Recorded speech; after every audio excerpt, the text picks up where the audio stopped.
শাহজালাল বিমানবন্দরে কার্গো স্টেশনে আগুন নিয়ন্ত্রণে ৯ ইউনিট। শাহজালাল আন্তর্জাতিক বিমানবন্দরে কার্গো স্টেশনের একটি অংশে আগুন লেগেছে। ফায়ার সার্ভিসের ৯টি ইউনিট আগুন নিয়ন্ত্রণে কাজ করছে। এছাড়া পথে রয়েছে আরও ২৬টি ইউনিট। শনিবার ১৮ অক্টোবর দুপুরে আগুন লাগার এ ঘটনা ঘটে।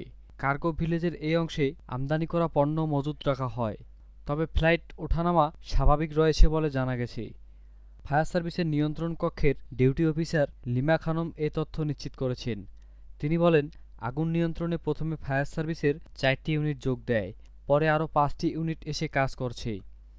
হযরত শাহজালাল আন্তর্জাতিক বিমানবন্দরের নির্বাহী পরিচালকের মুখপাত্র মোহাম্মদ মাসুদুল হাসান মাসুদ জানান, কার্গো ভিলেজের পাশে একটি অংশে অগ্নিকাণ্ডের ঘটনা ঘটেছে।